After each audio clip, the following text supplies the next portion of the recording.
Hey, this is just going to be a quick video, very raw and real video, just telling you my true testimony, my identity, and where I'm at right now. So, I was born into a conservative Christian family, and all my life I've gone to church. We started out at a contemporary, evangelical, charismatic, non-denominational church. And now, ever since I went into 7th grade, I'm pretty sure, we've been going to a Messianic Jewish church, and we still are right now. Which basically that means, we believe very deeply that one of the best ways to interpret the Bible is from a Hebraic perspective, looking at our Hebrew roots, because the Old Testament reflects Jesus Christ and the gospel so much, and it really helps you understand it once you put it all together. And I believe I got saved when I was 4. When I was 4 years old, I got saved at my church. And at a young age, I was feeling the Holy Spirit, I was hearing God talk to me, and it was amazing. And then, when I was in 6th grade, and I turned 12, COVID hit, and we had to go into quarantine, and I had to do school online. And before that, I had been on the internet, but this was the time where I went on the internet even more than before. And, I am pretty sure I have ADHD, so it was very hard for me to focus, and I was getting really bad grades, and my dad was yelling at me, and I felt really alone, and I was going on the internet more and more, and that was the first time I really started to feel depressed, and it kind of stuck with me. I felt so isolated, it felt so horrible, and I didn't know what to do. And then over the summer, between 6th and 7th grade, I was exposed to pornography and to edgy content on the internet. And by the time I came back to 7th grade, I started being the typical junior higher. I started making dirty and offensive jokes. I started, just not doing good stuff. And I also started to get addicted to pornography. And I went to a private Baptist school, and in my junior high years, that was when I first started to feel condemned and judged at that school. By some of the teachers, but mostly by the students. And, they kept questioning my salvation. And I was a lukewarm Christian at the time. They kept questioning my salvation, and it caused me to question my salvation. And because I started feeling all that condemnation and that judgment from other Christians, I started to lean more towards my phone. The secular stuff I had learned from my phone. Dirty and offensive jokes, pornography, all that stuff. And yeah. And then, by 9th grade, by high school, my friend had left to go to the public school, and I was still at the private Baptist school. And, while I was still at the private Baptist school, I was still getting into the dirty and offensive jokes, and I was still pornography and all that stuff, And, between 9th and 10th grade during the summer, I started hanging out with my friend and his friends from the public school more. And that is when I really started to get, beyond being that kid who grew up in a Christian household and goes to a private Baptist school and only gets secular stuff from his phone, I really started to get involved and around people who had demons in their life and the real secular world for the first time.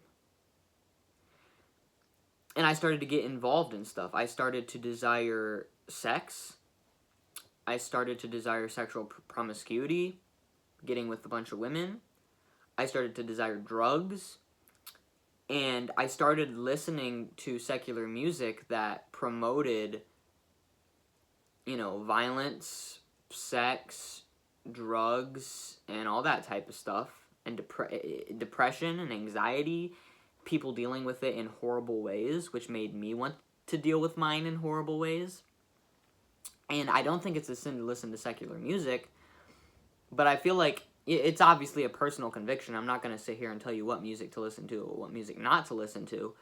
But if the music is tempting you to sin or causing you to sin and is causing you to have the wrong mindset and it's causing you to get further and further away from God, then you probably shouldn't be listening to it, to be honest.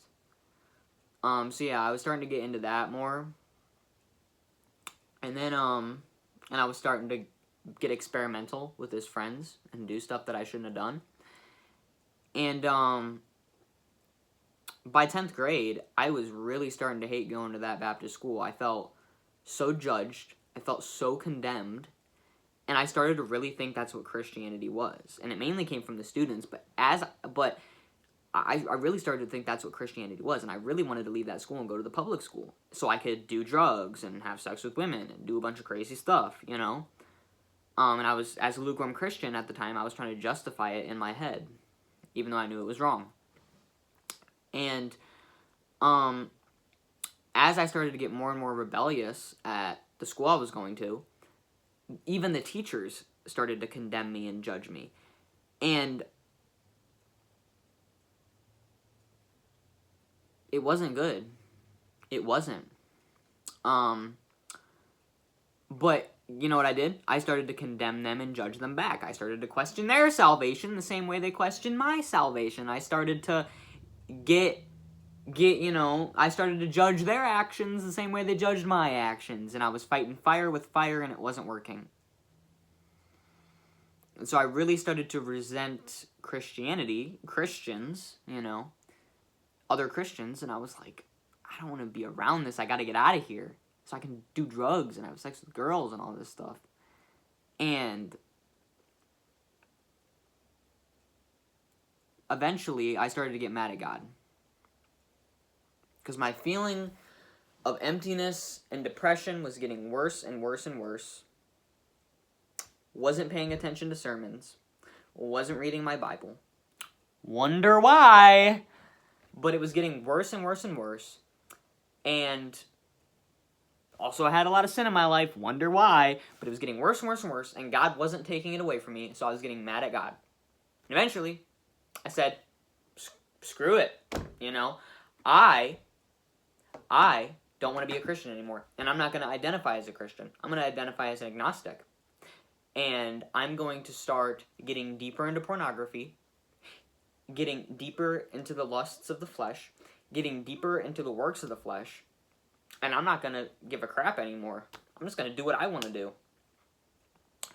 So I started going down that path, and I knew it was wrong, and I knew that Jesus was God, and I was trying so desperately to disprove the Bible and disprove Jesus being God, trying to logicalize it with evolution, like creationism is not true, the Bible is not true, Jesus is not God, evolution explains everything. I don't know if God exists, but whatever, even though deep in my heart I knew that God existed and I knew that Jesus was God, but I was willingly trying to get away from God. I was backsliding. And in this time of backsliding, the depression and the anxiety got worse and worse and worse and worse, and everything started to get more and more and more confusing.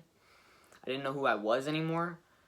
I was doing such bad stuff at the time, and it was confusing me and messing with my head. With the public school kids, I was doing stuff that was messing with my head, and I shouldn't have done it. And,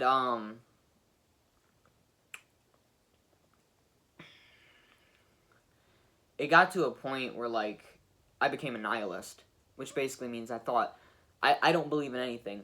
Life doesn't even feel real anymore. So I got to the point where I just wanted to black out and leave, if you know what I mean. So January of 2024, I was going to do it. I was going to leave. Done. I'm gone. And all I'm going to say is that a couple text messages from my friend saved my life, honestly. Just because he cared. Always text your friends if you ever sense something is wrong. If you ever sense that they're feeling down or they're saying things that sound like you know what they sound like, they're about to do, text them. It might save their life. Just encouraging word, a Bible verse, something. But, so it got to the point where I was thinking about that stuff all the time. I was going nuts, basically. But my parents were still taking me to church, and you know what? Because I was still filled with the Holy Spirit since I was 4, the Holy Spirit was convicting me, and the Holy Spirit lovingly, all my life, I had felt that loving conviction, but it was always drowned out by Christians condemning me and judging me and questioning my salvation. Do you love Jesus? Do you love Jesus? You don't look like you love Jesus. You're not acting like you love Jesus.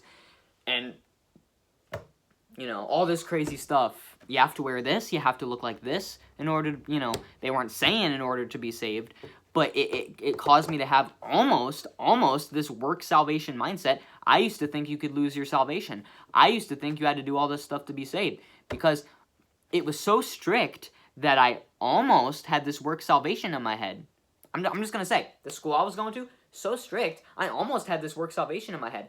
I had this work salvation in my head, man. I was thinking, like, I had to do all this to be a Christian. I don't want to do that. I'm done. God doesn't love me. He just cares about all these rules. But even in my sin, God lovingly convicted me.